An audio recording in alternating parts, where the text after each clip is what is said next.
Senhores passageiros, bem-vindo ao podcast Transportar é Preciso. Embarque imediato.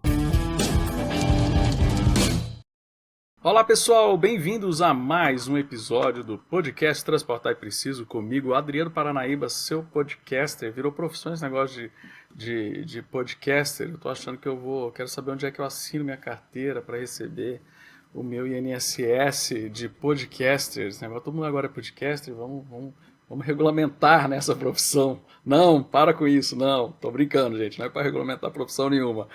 Vamos lá, gente, no nosso podcast Transportar é Preciso, obrigado aí pela você estar acompanhando a gente, seja no Spotify, seja no YouTube, onde for, a gente vai falando sobre as questões de transporte, mobilidade, logística, e lá no nosso episódio 72, nós fizemos um paralelo falamos um pouco do PAC 3 e fizemos um paralelo de inseguranças jurídicas e aí tocamos no assunto das mudanças lá do aeroporto Santos Dumont.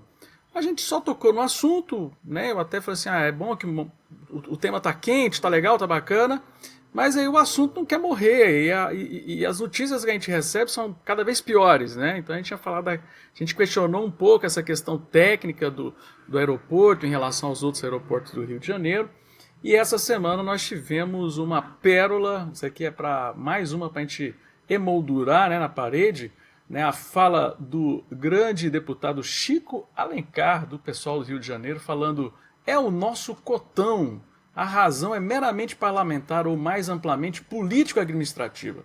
Brasília é a capital da República, congressista do Rio, de áreas próximas, lobistas e outros precisam ir para lá e o voo, no caso do Santos Dumont, é sempre repleto de muitas demandas, facilita, é mais confortável. Então as favas, as considerações técnicas, apontando aí que o que nós questionamos aqui, que realmente pode não ser tão técnico assim, os políticos já estão rompendo aí a barreira da falta de tecnicidade que a gente teve na decisão sobre o raio de atuação dos voos para o aeroporto Santos Dumont e o político de novo querendo o seu benefício. Aí eu falei assim, cara, nós temos que falar desse assunto. Esse assunto está voltando, ele não quer morrer, mas a gente tem que falar com quem tem propriedade. A gente tem que falar com quem é do Rio de Janeiro, né, que já usou muito esse voo, né, para Brasília. Então eu estou aqui para falar para a gente da realidade do Rio de Janeiro, comentar sobre os aeroportos do Rio de Janeiro, que soluções nós podemos ter aí desses aeroportos. Eu convidei aqui o Paulo Ganimi, que é engenheiro, ex-deputado federal de 2019 e 2023, foi candidato a governador do Rio de Janeiro em 2022 com mais de 440 mil votos. Paulo, bem-vindos ao podcast Transportar é Preciso. Olá, Adriano, prazer estar aqui com você, também com seus ouvintes aqui nesse podcast que com certeza traz aí ao longo desse tempo muito conhecimento e muita informação e opinião sobre esse tema que é super importante, né, para quem quer produzir, para quem quer fazer coisas importantes aí para o Brasil, transportar é preciso, né? Então, Adriano, obrigado pelo convite, prazer estar aqui, e é um tema que para mim é muito relevante. Eu sou carioca, fluminense, não torcedor do Fluminense, mas quem é do estado do Rio de Janeiro, e esse tema provoca muita emoção aqui no Rio, tá? Se você não sabe, além do debate técnico, esse debate ele é bem acalorado, inclusive com opiniões que fogem muito da tecnicidade e vão muito na discussão do amor pelo Rio, que alguns até muito bem intencionados querem salvar o Galeão. Eu concordo com a ideia de salvar o Galeão. Agora, a custo de quê, né? Então vamos contextualizar, por isso que a gente trouxe aqui, justamente para você trazer essa perspectiva para a gente não só olhar de fora e tal. Primeiro ponto, né? Nós temos o aeroporto de Galeão e temos o Santos Dumont. Houve uma discussão lá atrás de começar a ter voos mais distantes, mais longos, com mais conexões no Santos Dumont, por uma questão de tecnologia dos aviões, de conseguirem decolar em pista curta. Sempre rolou essa história, mas no final das contas, como é que foi esse desenvolvimento desses aeroportos? Como é que você viu, no ponto de vista do carioca, do fluminense, como você falou muito bem, essa relação entre esses dois aeroportos, né? Por que uma preferência por um aeroporto e por outro? Qual é a vantagem e desvantagem local de usar um aeroporto e usar outro? Como é que funciona essa realidade aí do Rio de Janeiro dos dois aeroportos? Antes da gente discutir na decisão dessa limitação de voos aí do Santos Dumont. Adriano, se a gente for lembrar, e até da música, é, a música. Caramba, Do Tom deu branco. Jobim. É, a música do Tom Jobim agora, ela fala de qual aeroporto? Do Galeão. Dentro de alguns minutos estaremos pousando no Galeão. Então, nunca teve uma relação romântica do Carioca com o Santos Dumont. A relação talvez até seja maior com o Galeão, que era um aeroporto mais notório, maior, que operava muitos voos. Só que o problema todo é que, entre outras coisas, a gente tem aí um sucateamento do estado do Rio de Janeiro e da cidade do Rio de Janeiro ao longo dos últimos anos, que fez, que é as operações, inclusive não só, a gente pensa muito aeroporto passageiro, mas aeroporto também transporta carga. Então, com a economia do Rio naufragando, também você tem redução no uso do galeão em relação ao transporte de carga. Mas com a economia do Rio naufragando, também tem a demanda menor de passageiros, não só para turismo, mas também para turismo empresarial, para eventos e tudo mais. Então, a necessidade de dois aeroportos, ela foi diminuindo ao longo do tempo por vários fatores, que não é o Santos Dumont que atrapalha, mas sim que a economia foi piorando, as operações, os voos internacionais foram saindo do Rio de Janeiro também por conta da economia, né, que hoje você tem uma concentração maior ainda econômica em São Paulo, e até outros grandes centros proporcionalmente se desenvolveram mais do que o Rio de Janeiro ao longo das últimas décadas. O Rio ele vem sendo sucateado há décadas. Então, não é só o passageiro estrangeiro que vem para o Brasil, mas o brasileiro também que voa para fora. Hoje já o Rio não tem proporcionalmente o mesmo peso que já teve. Claro, ainda é grande, ainda é uma das principais economias do Brasil, mas proporcionalmente isso deixou de ser tão relevante. E aos poucos você começa a fazer as contas. Olha, se não é tão relevante, onde é que é mais barato operar? Onde é que é melhor operar? E o Galeão passou por um processo licitatório relativamente recente, que ganhou um consórcio da Odebrecht com o aeroporto, né, quem opera o aeroporto de Singapura, que foi um processo, na minha opinião, muito falho. Ele teve uma outorga gigantesca, que é insustentável, que previa um crescimento de demanda no Rio de Janeiro, que nunca se confirmou, com a expectativa de Olimpíada, Copa do Mundo, e que acabou não acontecendo. O Galeão não é um aeroporto localizado numa região central para a cidade do Rio de Janeiro, mas nem é seguro, ele não tem acesso bom de transporte público, e também para transporte de carro, né, ele acaba ficando numa região insegura, perigosa. E as pessoas acabam não tendo tanta coragem e vontade de ir para lá. E fora isso tudo, a própria operação interna do Galeão, ela é ruim. Por quê?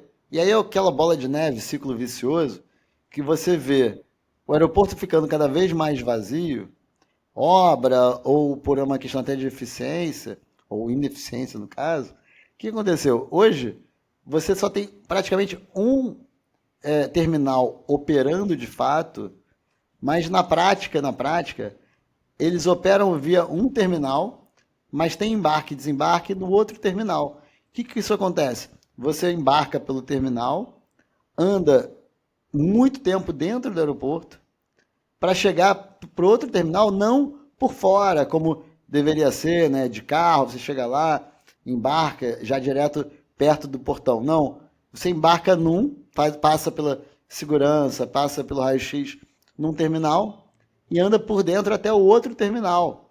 Então, quem vai para o Galeão, você pensa naquela ideia de que você chega no aeroporto, você já tem que chegar com uma determinada antecedência. No Galeão você adiciona aí mais meia hora no mínimo, só para fazer esse translado interno dentro da operação, né? Então, assim, é um aeroporto, eu que viajava toda semana, o Santos Dumont passou por uma obra na pista de um mês, eu tive que viajar pelo Galeão toda semana por um mês, é um transtorno. Não estou nem entrando aqui no mérito do fato de que eu moro perto do Santos Dumont, né? Que isso é uma questão que é específica, mas que também impacta. Por quê? Infelizmente, até por conta de questões sociais e tudo mais, acaba que quem viaja mais no Rio mora mais próximo do Santos Dumont. Agora, o Galeão teria uma vantagem. Se o Rio estivesse no momento econômico melhor, o Galeão, para quem não é da zona sul do Rio, Centro, Tijuca, ele tem uma localização melhor. Para quem vem, por exemplo, de Petrópolis, Teresópolis, outras regiões, ele tem uma localização melhor. Então, se você desconcentra a economia e trabalha com a economia do estado do Rio de Janeiro todo, e se não fosse uma zona tão perigosa, com dificuldade de acesso, e uma operação tão ruim, teria muita gente do estado do Rio de Janeiro querendo usar o Galeão.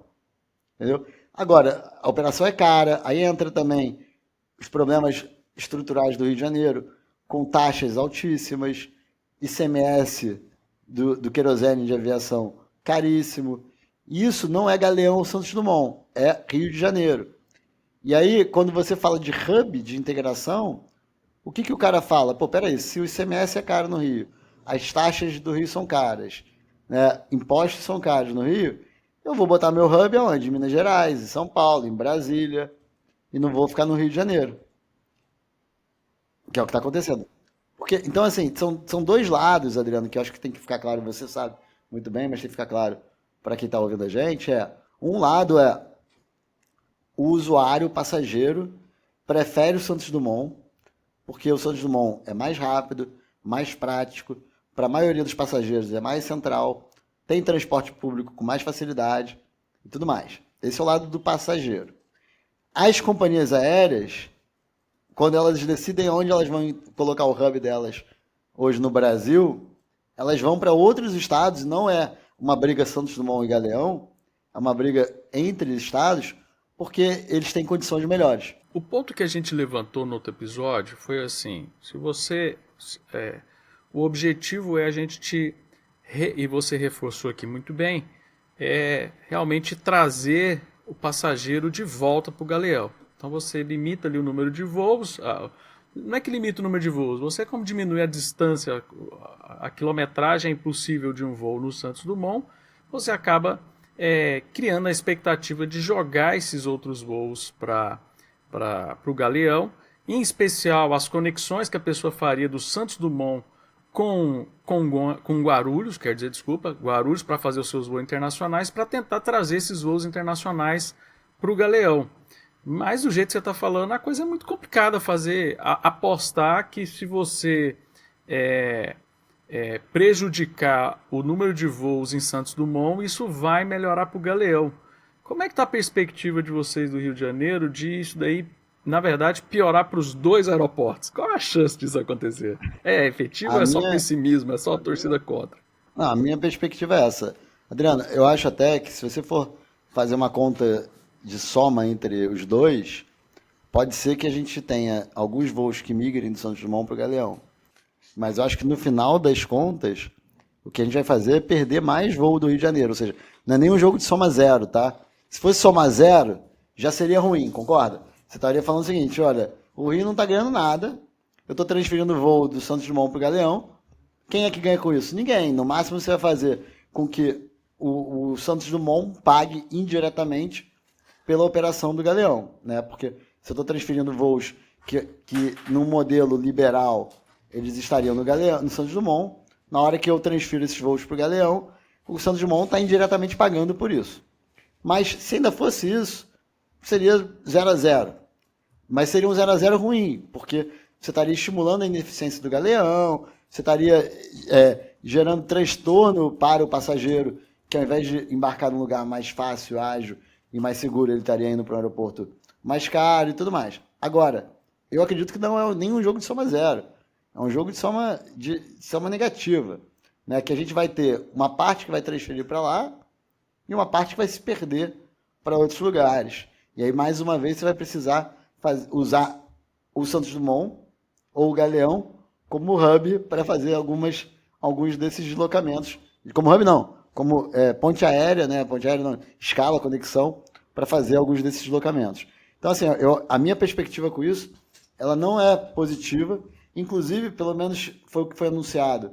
Algumas companhias já disseram que não vão operar dessa forma, né? Então, o que vai acontecer é que, no final das contas, o Rio vai perder como um todo. O Santos Dumont não vai, não, o Galeão não vai ganhar tanto como acreditaria que ganharia, e o Santos Dumont vai perder muito mais do que se espera. Tem gente que argumenta, Adriano, que o Santos Dumont está sobrecarregado, o que não é verdade, tá? Ele tem uma questão de operação complexa e que você poderia, inclusive, segundo técnicos, aumentar até o número de voos do Santos Dumont, reorganizando a agenda. Não é simplesmente, vai lá e aumenta. Não, você teria que rever as escalas para você poder aumentar. Mas até o Santos Dumont hoje, ele teria capacidade de operar com mais voos. Não estou nem defendendo que precise de mais voos no Santos Dumont, mas ele não está sobrecarregado, como alguns apontam. Mas tem fila em alguns horários. Tem fila em todo lugar, tem fila. Né? A E gente qualquer aeroporto do mundo tem fila, é normal. tem É até fila. um sinal de que o aeroporto está bem sucedido, né? Que ele está tendo muita demanda, que ele está sendo procurado, né? Que as empresas estão Exatamente. querendo operar lá. Se você tem fila, E, Guarulhos, Congonhas tem fila, Guarulhos tem tem fila, fila, né? Atlanta tem fila, qualquer lugar do mundo o aeroporto bem sucedido tem fila. Aeroporto não tem fila, é aeroporto parado. Exatamente. Adriano, tem uma coisa que para mim, o simbolismo disso é muito ruim também. O Rio de Janeiro vem sendo sucateado ao longo dos últimos anos, problemas de segurança aumentando, infraestrutura não melhora, obras que deveriam ter sido feitas não foram, inclusive algumas delas seriam teoricamente do legado olímpico, não foram executadas, e a gente agora chega lá e fala, olha, como é que a gente resolve um problema que foi criado pelo descaso do Estado do Rio ao longo dos últimos 30 anos? E é o Estado entre governo do Estado e prefeituras, e governo federal também. Mas assim, esquecendo a esfera que criou o problema, pensando o Rio de Janeiro, né? Não estou falando a gestão pública só, todo o Rio de Janeiro criou um problema. E aí o Galeão não foi do nada, né? Mas o do nada foi primeiro aos poucos, né? Depois, de repente, o Galeão ele chegou num nível insustentável. Aí fala, opa, tem uma ideia mirabolante, o que a gente faz? Vamos ferrar com o Santos Dumont para ver se vem voo para o Galeão. Mais do que o resultado final, a lógica por trás, como se chegou nisso, e até mesmo a cultura que se gera, é mais do mesmo do que o que é o Brasil hoje, do que é o Rio. É aquela questão de problemas complexos, com soluções simples e ruins, você ter aí uma lógica de que a gente não faz o que deveria ser feito, e aí de uma hora para outra alguém dá uma canetada e acha que vai resolver, e a gente não resolveu o problema de fato de origem, não responsabilizar os responsáveis, e para uma medida populista e simplista que ninguém estudou para ver o impacto, e chegou lá e falou, não, eu vou resolver dessa forma. E assim, eu hoje eu li, a gente está gravando aqui, recentemente aconteceu um atropelamento que gerou bastante comoção do Kaique Brito, ator da Globo, né, aqui no Rio de Janeiro. Ele está num estado bem delicado, espero que ele melhore. E eu vi um tweet, não sei se isso vai ser confirmado, que o prefeito do Rio falou que vai diminuir a velocidade daquela via. Ninguém ainda comprovou que o cara estava numa velocidade errada, que a culpa foi do motorista ou que a via estava na velocidade errada. Mas ele vai lá e fala, vou diminuir a velocidade da via. Por quê? Porque tem apelo popular, porque é bonitinho, porque ele quer responder o que eu faço perante a opinião pública para um acidente triste, né, lamentável, espero que ele fique bem. Foi mais Mas, uma consultoria que ele teve do pessoal de mídia social dele do que dos técnicos de trânsito, né? exatamente, exatamente, né? E é isso que a gente vê acontecendo com frequência. Você não tem estudo, não tem técnica, não tem preparo, não tem inteligência. Você vai lá e faz algo baseado justamente no clamor popular, na rede social, como você mencionou. Pode ser, até eu não teria nenhum problema, Adriano, se chegasse no final e os técnicos de trânsito falassem, olha, a recomendação é diminuir a velocidade da pista. Mas nenhum estudo foi feito. Eu votei, ano passado, ano retrasado, numa comissão, algo similar por conta do acidente da Marília Mendonça, que foi um acidente trágico, triste, que bateu em cabos de alta tensão, e não saiu ainda até hoje, não tinha saído quando a gente votou, o laudo da perícia, a análise, o laudo não, mas a conclusão do caso, e estavam querendo votar, aumentar a distância entre os cabos de alta tensão e aeroportos. Eu não sei se é ruim ou bom, não estou entrando no mérito técnico. Mas o problema é que a votação não tinha mérito técnico. O problema é que decisões como essa não têm mérito técnico. A questão do Galeão Santos Dumont não é discussão técnica, né? Agora, Adriano, eu sou liberal, eu sei que você também é. Eu não estou nem entrando aqui na discussão de que não pode ter algum tipo de limitação no aeroporto, tá? Eu sei que tem modelos, a gente está falando aí de um modelo que é muito concentrado, é uma concessão pública, né, que não é uma coisa, um liberalismo econômico absurdo, que você pode abrir aeroporto, fechar aeroporto, o investimento, o custo de entrada é muito alto. É um tema complexo. E eu não estou nem dizendo que não poderia haver, em algum momento, algum tipo de limitação para o Santos Dumont. Não é isso. Eu não sou radical a esse ponto, com um discurso estritamente liberal, de dizer que, não, tem que liberar geral, pode voar quanto quiser, e dane-se e tal. No mundo ideal, eu ia querer isso, tá? Se a gente estivesse no mundo ideal, acho que seria a minha defesa. Mas eu sei que tem modelos que funcionam em Mas outros assim, estados, isso, outros mas assim, países. mas de forma bem pragmática, assim, Paulo Guedin, Paulo Ganimi, quais seriam os passos? Porque assim, que nem você falou, o Rio de Janeiro é um processo muito grande que a gente percebe de deteriorização da máquina.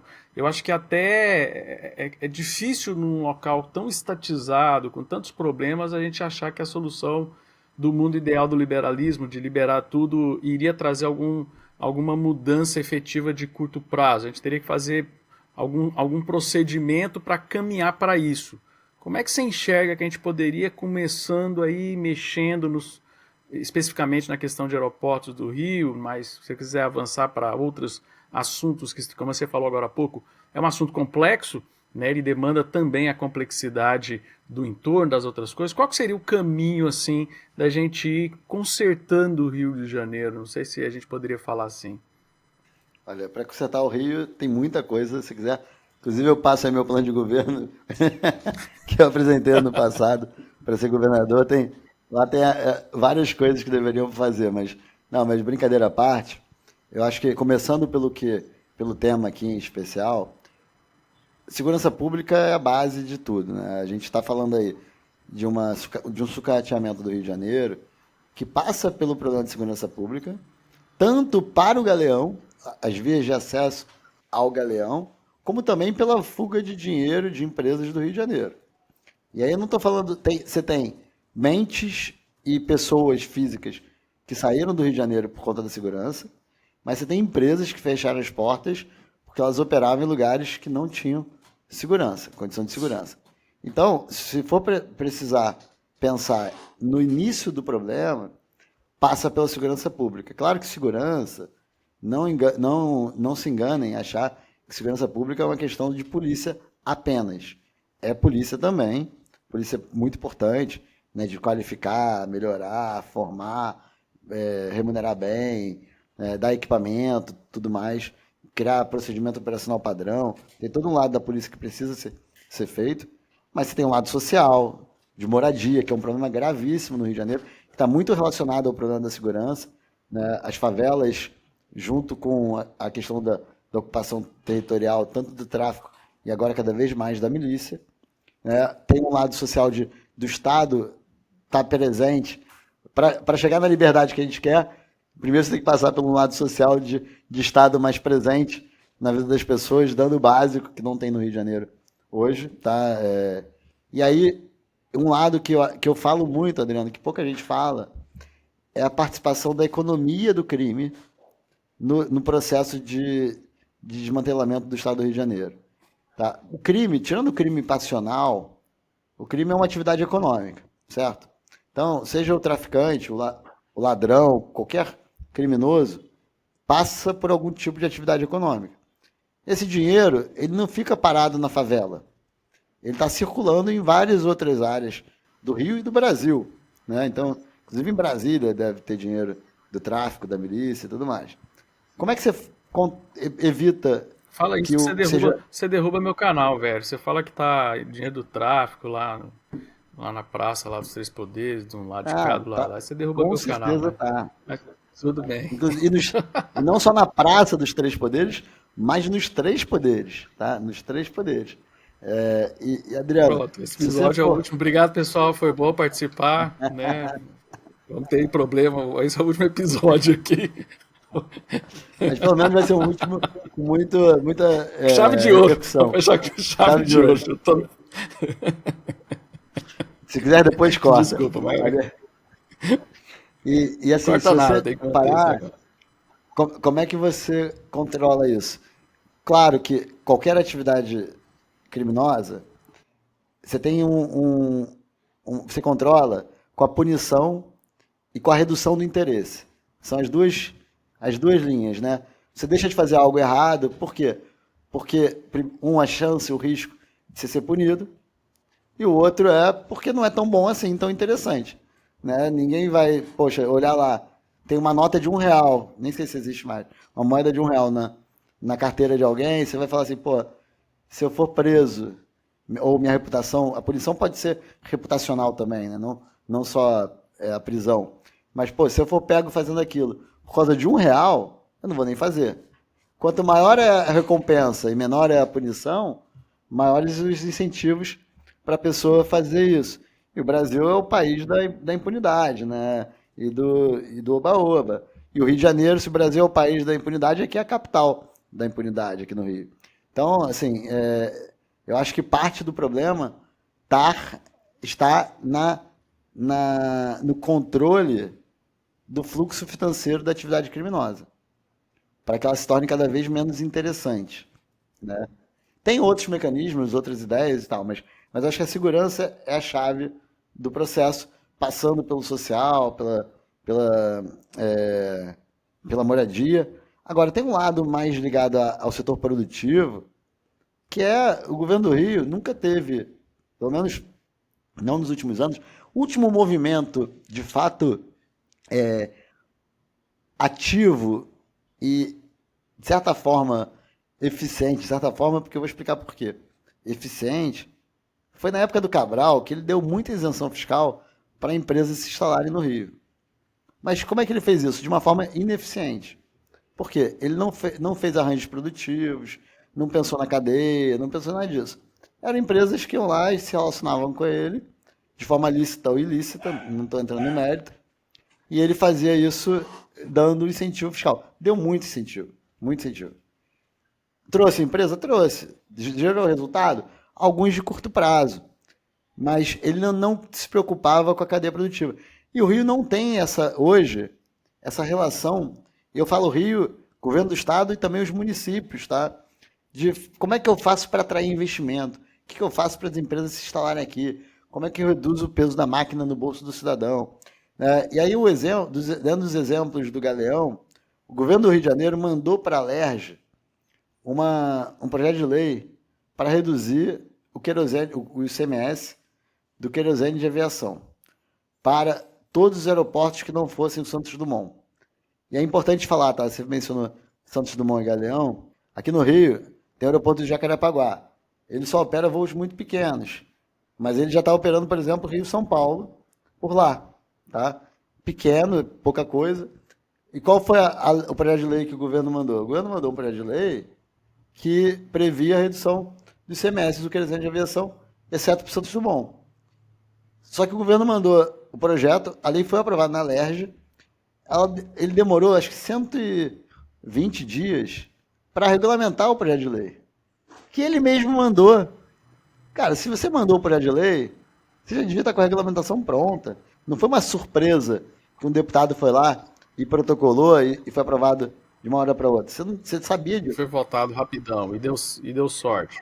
Exatamente, deu sorte. Não, foi ele que mandou. Então, assim, a regulamentação já devia estar pronta. Ah, não estava pronta, mas demorou 120 dias. Além disso, a regulamentação foi ruim.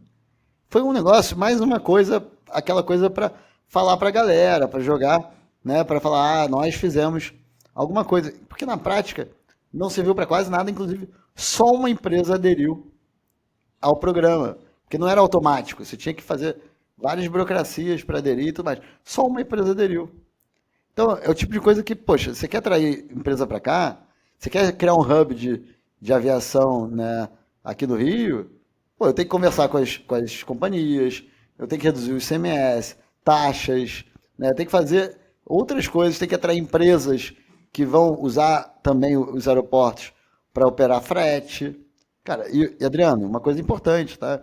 O Rio, além de aeroporto, tem portos, tem rodovias, tem uma posição central, tem um mercado consumidor, tá do lado de São Paulo, tá do lado de Minas, tá do lado do Espírito Santo também. O Espírito Santo não é tão grande do ponto de vista do mercado consumidor, mas assim, o Rio tem muita vantagem para as coisas estarem aqui, e mesmo assim não estão.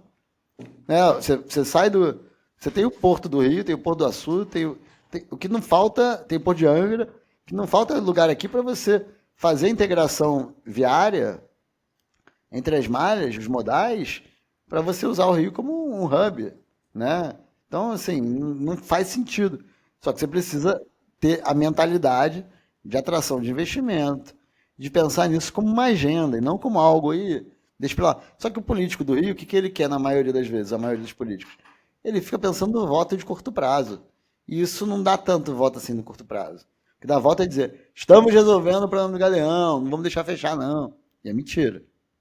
Infelizmente o Rio tem um problema que eu acho que a prioridade dos políticos, principalmente prefeitos e governadores, não é nem o voto, né? É não ser preso de novo, né? Então, assim, é um problema muito grave aí, né? De você ter esse envolvimento, né, infelizmente, com essas práticas, né?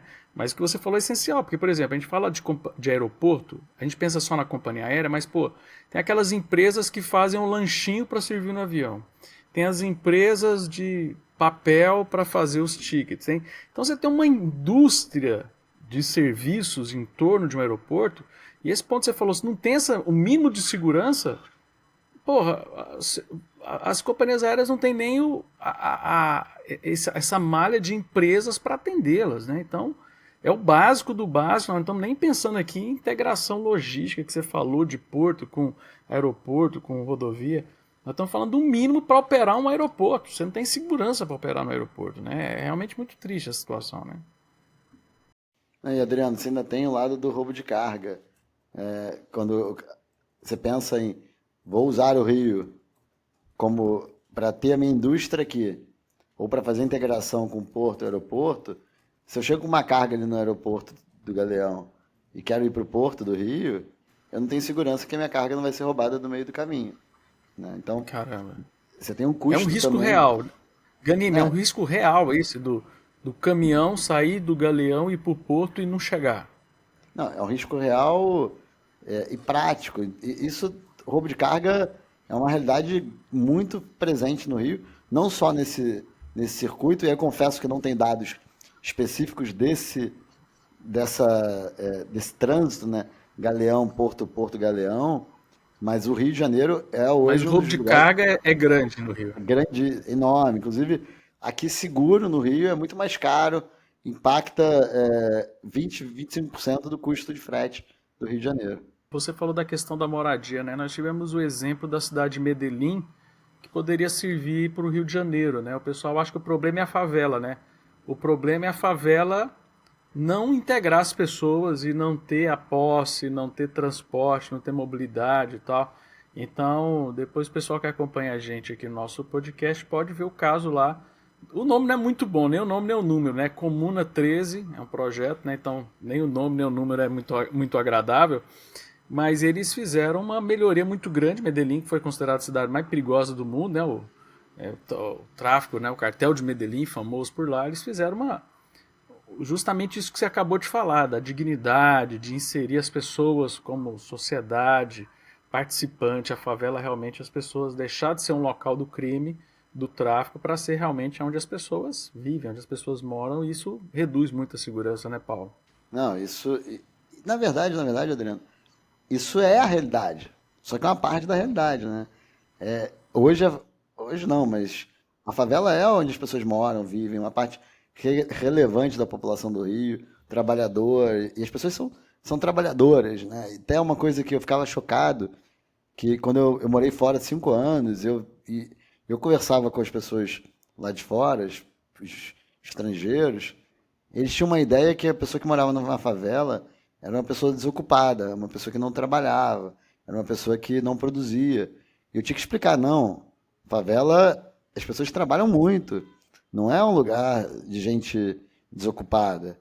Agora, falta o outro lado, né? A pessoa trabalha muito, mas você não tem ali condições mínimas de segurança, de saúde, de educação. Ô, Adriano, aqui na Rocinha, que é uma favela no meio da zona sul do Rio, ela teoricamente é uma das favelas das maiores do Brasil, ela é super conhecida, ela tem várias regiões dentro dela, ela é subdividida, né, em bairros quase, e ali dentro você tem gente que tem uma condição boa, né, relativamente boa, mas tem um índice de tuberculose altíssimo, muito alto, ali.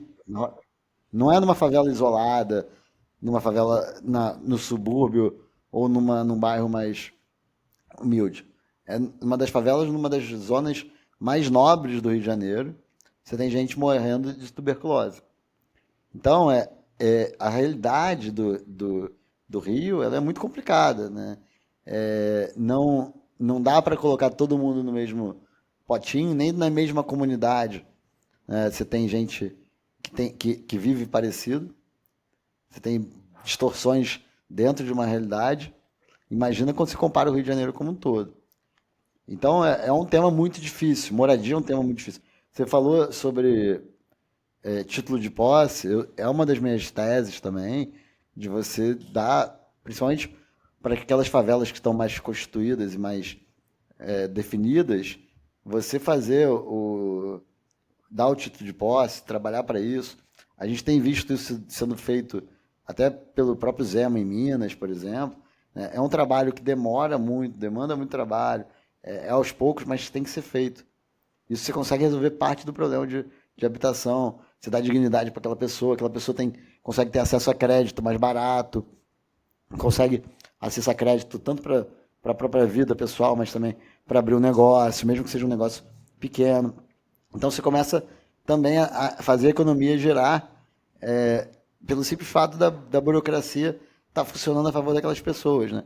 Agora, é claro, tem algumas regiões, alguns lugares, que não adianta você dar título de posse para a pessoa, porque ela não vive num lugar já urbanizado. Você tem uma necessidade de controle de crescimento, expansão de algumas favelas. Você tem a questão do transporte urbano, da mobilidade urbana, que precisa melhorar, que em parte, ou grande parte, a origem das favelas é por culpa da falta de mobilidade urbana. Né? Então, e aí vira um ciclo vicioso, né? Você tem dificuldades logísticas por conta disso e vice-versa. Então, assim, é um tema complicado, mas que tem solução. Tem solução. Acho que a solução não é simples. Eu até costumo dizer que quando você pensa saúde e educação, dentro dos temas principais, né, quando a gente fala de o que o Estado deveria estar fazendo, saúde, segurança, educação, saúde e educação, a gente sabe o que fazer, a gente tem recurso para fazer, e a gente faz mal feito por falta de vontade política.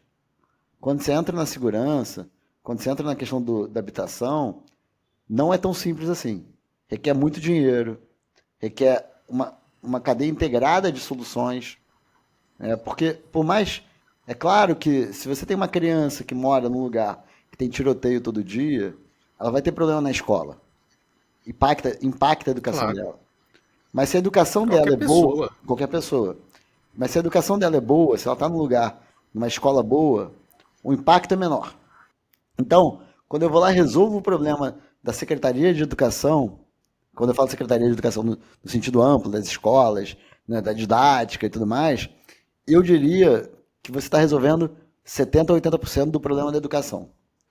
Na saúde, parecido. É claro que se você fizer campanhas de conscientização, você vai contribuir com a saúde. Se você melhorar o saneamento básico, você vai contribuir para a saúde. Mas se eu melhoro a rede hospitalar, se eu melhoro o acesso a tratamento, você resolve 60%, 70%, 80% da saúde. Segurança, não. Eu posso ter a melhor polícia do mundo, que eu não vou resolver todos os problemas de segurança do Rio de Janeiro. Por quê? Porque passa muito mais pelos outros temas. Né? E transporte é outro problema daqui, e o Rio sofre muito com transporte, e até por mais escolhas, né, do prefeito, BRT, descaso e tudo mais, porque também é um tema que necessita integração. Se você pensar, para começar, o Rio tem uma conurbação urbana muito intensa, né? Você tem muita gente na região metropolitana. Claro, não estou comparando com São Paulo, mas para o restante do Brasil é muito intensa. Só que você tem parte do transporte que é gerenciado pelas prefeituras, parte que é gerenciado pelo governo do estado, e eles não se falam. Então, quando você tem uma obra, alguma coisa ligada a transporte público municipal, não necessariamente você pensou na integração com o estadual. Os bilhetes não são totalmente integrados.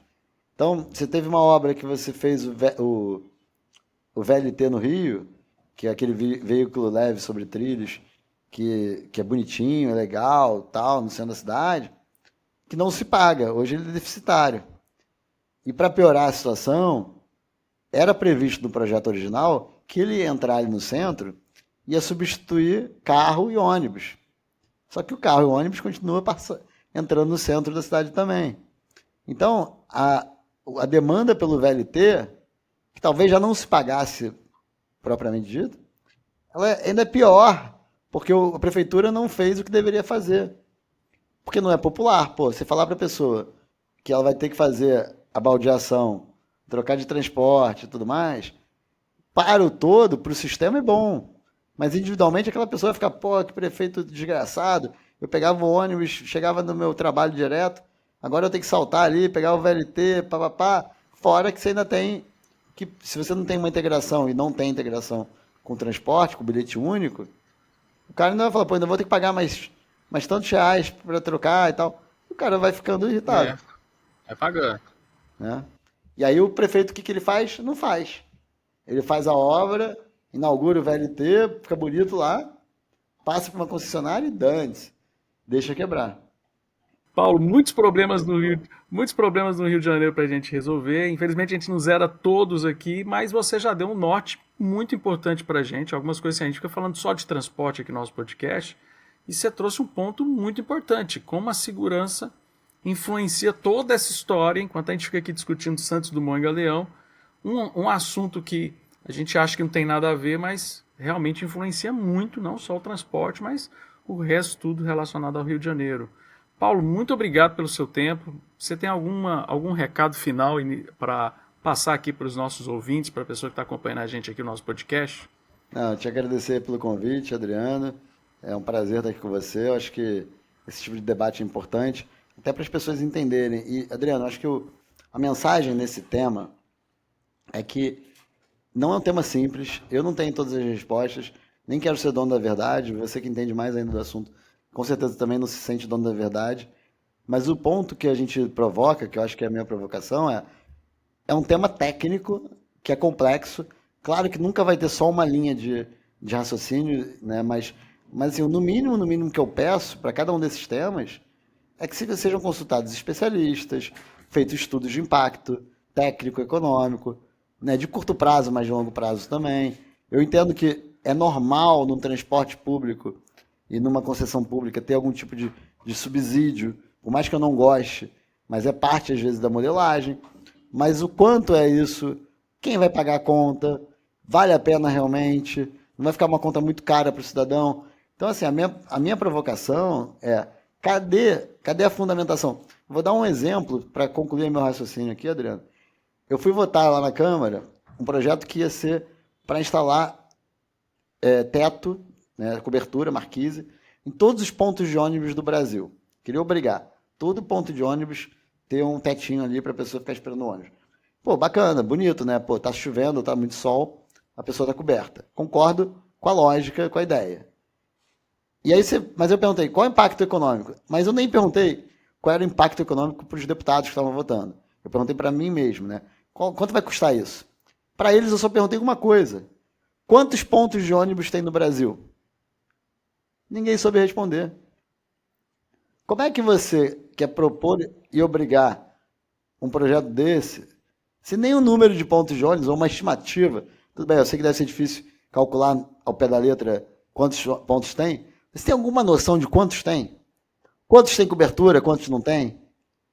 Que é o básico, é a origem, o início do raciocínio. Nem isso eles se colocaram para perguntar. Provavelmente um projeto desse surgiu como aquele que a gente falou da rede social, que foi lá uma pessoa, estava um belo dia debaixo do sol, ou debaixo da chuva, ficou irritada, mandou uma mensagem para o deputado. Deputado, pô, todo dia eu pego chuva ali e tal, não sei o quê, faz um projeto obrigando o ponto de ônibus. Vou fazer. Aí o cara lá foi lá e fez o projeto. Para piorar a história, as pessoas fizeram o quê? Não tem coragem, os deputados não têm coragem de falar, pô, cara, é legal, mas quanto é que custa isso? Ninguém teve, só eu que falei isso. Só eu que provoquei o debate. E o que eu estou provocando aqui é isso. No Galeão, Santos Dumont, tudo isso que a gente está falando, não é um debate de opinião, ou não deveria ser um debate de opinião. Deveria ser um debate técnico, em que alguém fez um estudo, alguém fez uma análise. Pode errar? Pode, mas a gente vai tomar decisões muito melhores se forem embasadas em estudos. Se a gente ficar muito no... porque não, mas lá em Oslo é assim.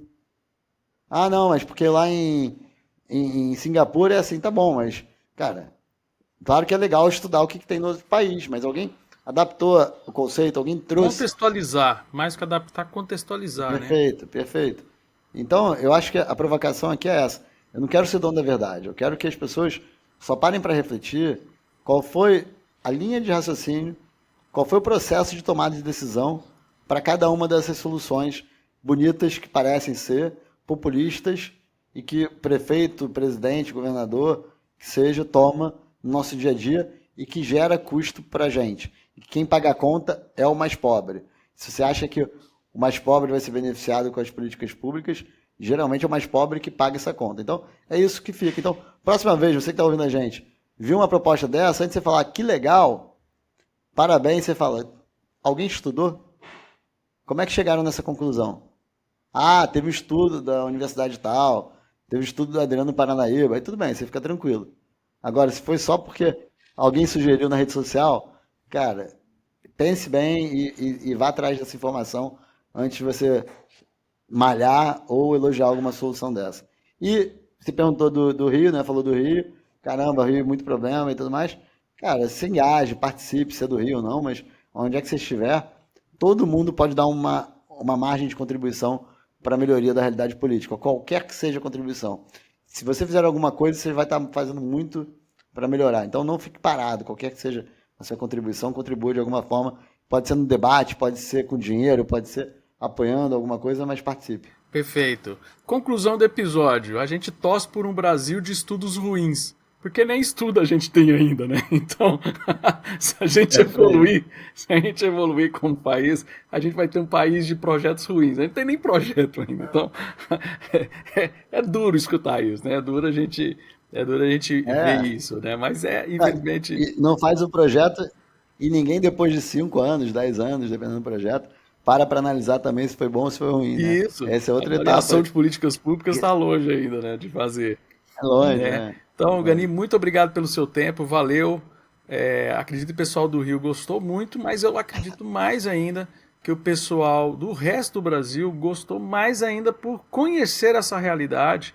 Principalmente a gente fica aqui nas nossas caixinhas de transporte, só falando de transporte, a gente vê o impacto de outras áreas e como a coisa é importante. Paulo, muito obrigado pelo seu tempo. Fique à vontade para participar de outros episódios conosco. E para você que acompanha a gente, muito obrigado você que acompanhou até agora. Lembrando que transportar é preciso, o embarque é imediato. Forte abraço, galera. Tchau, tchau.